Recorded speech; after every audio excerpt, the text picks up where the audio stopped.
scripts that you have for follow-up that you would use to get an appointment immediately? A really good question. That's a really good question. So you have a lead. How did you get the lead? How was it? How did you secure it? Was it expired or who was it? Old expired. Old expired. Fantastic. Good job on doing old expired, Gary. Well done. So now, how do you get an appointment with them if they keep stalling you? Here is what you need to understand. There are only two reasons people stall. If you have a good prospect who you know is sooner or later going to sell, there are only two reasons why they stall. Either they don't want to move. It's not that important to them. They don't have a core drive and emotion. They don't have motivation. They would not really benefit by living somewhere else. So there are these two forces. They have something really painful. It can be a noisy neighborhood. It can be a dangerous neighborhood. It can be a small house or whatever is unpleasant about their current living situation. That's one. Or two, they're gaining something pleasurable. It could be a prestigious neighborhood, spacious home, being close to the family, love, connection. There are all these emotions that play a role why people move. How intense those emotions are will determine their motivation. So your job as not a salesperson but a high status advisor is one, determine what it is. What is the real reason why they're trying to move? Because on the surface you're going to hear these stories. Well, we just want a bigger house. Or we want to move to Florida. We want to retire to Florida. That's a surface reason. Exactly. You need to dig deeper using the core and probing questions that you have from me to really decipher, well, okay, what is it about Florida? What is it about the big house that really matters to them? And you need to know that what you often discover when you have these conversations, either the initial contact or the follow-up, is that sometimes even they don't know what the hell is going on. Why are they really so adamant about moving? So it helps not just you to get clear, but also the client to get clear. And then the second part to this, how intense is that drive?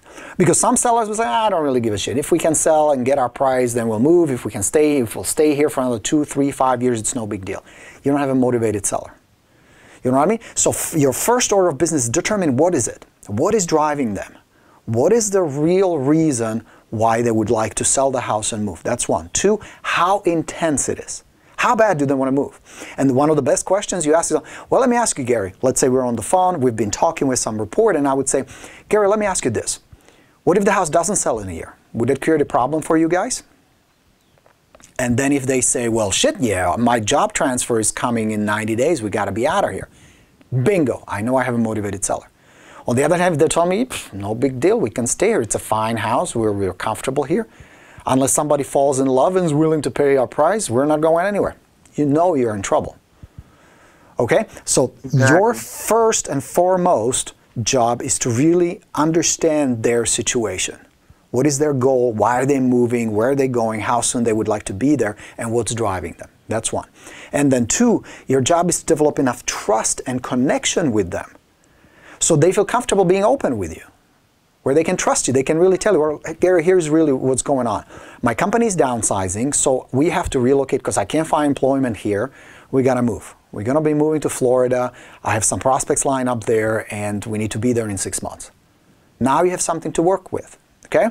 And then a third element to this puzzle. So first is you determine their core drive and emotion, their timeline, their intensity, the motivation. That's the 1 and 2. And then 3 is develop connection so that they see you as the agent who they trust and want to do business with. All right? So now, you have that old expired. When they're stalling you, your job is to figure out, are they stalling that they want to do, they don't want to move, they don't want to sell, or are they stalling they want to sell, just not with me? Which one is it? And you can't guess. Be careful. Don't guess. Don't assume. Because that's going to lead you astray. Very often it does. So be clear. Because if it's that they don't want to sell, you can't motivate anybody. See, here's the thing. There is no magic script where if you say this fancy line, this hypnotic line, they all of a sudden will see the light and follow and say, yes, let's get together, let's meet. There's no such thing. You cannot make anyone do anything. That's impossible. That would be manipulation, coercion. That just doesn't work. What you can do is find out what is really going on. Why are they stalling? Is it that they don't trust you? Is it that moving is not important to them? Or sometimes moving is important. They even have connection with you. But the whole idea around moving, they assign a lot of pain to it. They link a lot of pain with moving. I mean, think about it. Is for most part moving and selling a pleasant experience for people? What do you think? No, it's not how it is. No. No, it's usually linked with a lot of stress, tension, a lot of anxiety and insecurities and questions and physical discomfort, you know, hauling heavy shit and boxes and moving and all that stuff. And what if they don't like their new house and they don't like their neighbors or the new neighborhood where they're going to go? Or what if they don't get enough for their house? There's all kinds of stuff going on with their head. And most of it is fear and unpleasantness and stress and worries. So very often you will notice that even past old expired listings who were on the market before still procrastinate because their experience was so shitty. Usually the other agents screwed up, didn't take good care of them, they didn't know what was going on, they were left in the dark, the house didn't sell, they're still stuck, and they don't know now who to trust or what to do. So now with all this set up, I know it's kind of a long answer to a simple question, how do you help them move forward?